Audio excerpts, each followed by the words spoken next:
This review contains spoilers. You have been warned.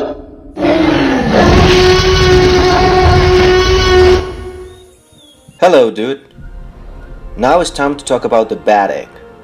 Hated by many fans and almost dismissed by everyone.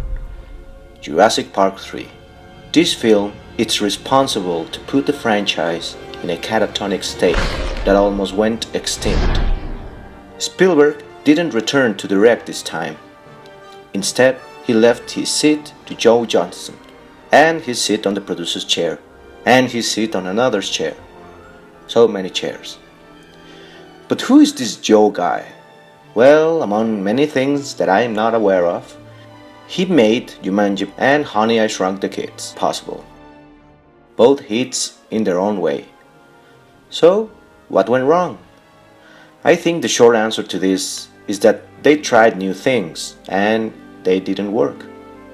And also because it didn't stick to the novels, besides the Pteranodon cage and somewhat the river cruise but with the Spinosaurus. But mainly they forgot the true spirit of the franchise, with a simple yet dull story about a family. I mean, come on. A kid? Marketing again? Is lost in Isla Sorna and no one noticed it? Not even Indian?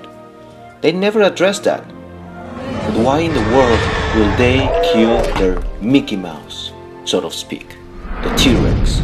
A dude from Mexico once asked these very questions to the master Spielberg. My question is, I've always been a huge fan of the T-Rex, and in your first two Jurassic Park films, the T-Rex, you gave him like this spectacular scenes. He essentially became a hero, an icon of movies, you could say.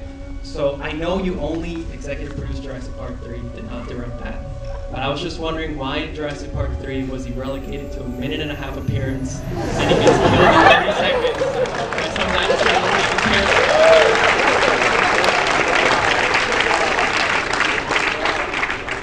I'm just so busted. You know, I did have script approval, and I couldn't change that. I guess we were looking at that deep edge to see what other great, potential, dinosaur star we could pull out of the background. How do you feel about it now? Would you have made the same decision, or you would say no? I'll tell you what. I'm going to make up for this in Jurassic Park 4.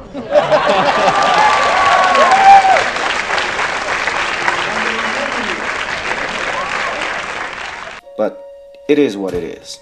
It's been almost 15 years since it's released, and I want to tell you, it's not that bad actually.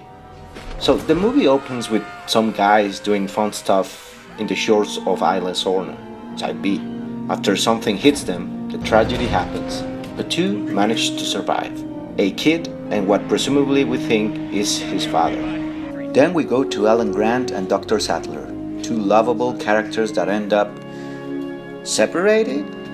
Well, guess Mr. Spielberg didn't thought. It's a bad idea! After her spouse goes to take care of the baby, Ellie and Alan talk about their passion, dinosaurs, and how the new discovery shown that raptors were able to communicate to a degree we never imagined.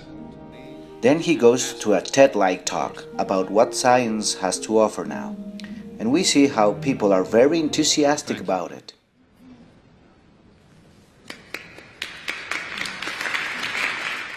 But what's really in everyone's mind is the incident in Isla Nublar, the park, and in San Diego. But he says, Now what John Hammond and InGen did at Jurassic Park is create genetically engineered theme park monsters, nothing more and nothing less. Also, a girl asked him if he's willing to go back and study them. But he says, No force on earth or heaven could get me on that island. but apparently a check will do.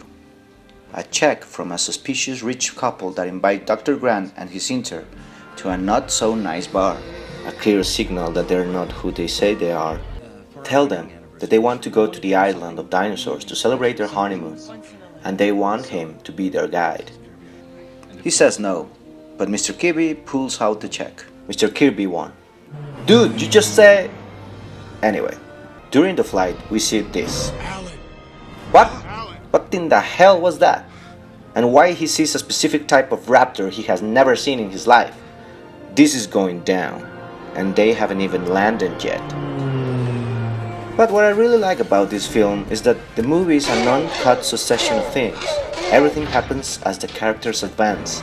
We discover the new big dinosaur, a new and way smarter raptors, ankylosaurs, and a deadly family of pteranodons, and much more.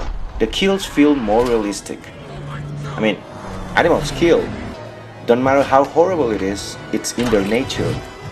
I've been analyzing this film a lot, and I came to the conclusion that besides the terrible storyline and the T-Rex demise, fans didn't like this film because of that, myself included, but also because the movie didn't focus on a park at all. It's in the title. They focus more on the idea on how dinosaurs are evolving and how they behave on their own after what happened 4 years ago. Because that's one of the things that I like about this franchise. Each movie storyline happens on the year it's released. The accident on the first one is set on 1993, the second 4 years later, and so on. They forgot to make each moment count. Forget the wonder and the philosophical ideas behind it. It has some.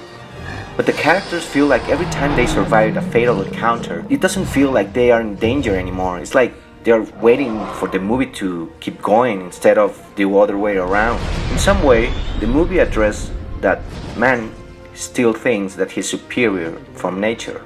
As a fan, I like to think of this movie as something that happens along the way until Jurassic World. Okay, let's back up a little. One thing the JP saga has is that in every movie is the feeling of awe and wonder and terror. In this one, they gave us that. No problem there. The special effects are way superior than Jurassic World in my opinion. After all, it's the master's Stan Winston's last Jurassic film. And the way they move, faster, agile, and more menacing gives this film a quality. The other Jurassic films feel like they are a walk in the park, pun intended. It gave us the first big dinosaur fight. The two raptor fight in the Lost World, that doesn't count. It's more gruesome. The danger feels real again. And even if the story doesn't have any depth at all, besides discovering a thing or two about Inge's secrets, gives the viewer a satisfaction that pays off. The music is just a remake of the classics one. There are good cues here and there. Even John Williams was behind it. It was John Davis' homework to bring something fresh, new, and trying to do something that doesn't feel dull. I think in that part, he does that. My mind played a trick on me when I saw this film the first time, because I thought the fight scene had this epic music, like the choir and the drums and everything, like in The Lord of the Rings, when everything goes down, something Jurassic World puts in its final fight. The sound effects are very good, no question there. Anyway, I saw it many times, as a hardcore fan, and as a simple mortal dude that wants to go to the movies. If you let go the bad writing and the death of the T-Rex, I can say with absolute certainty, it's really quite an enjoyable film. True, it's the worst of the franchise, but as a movie one can spend a good afternoon. I'll give Jurassic Park 3 a don't be mad bro fist, 7.5 out of 10. Stay tuned for the Jurassic World review. In the meantime, stay cool dude.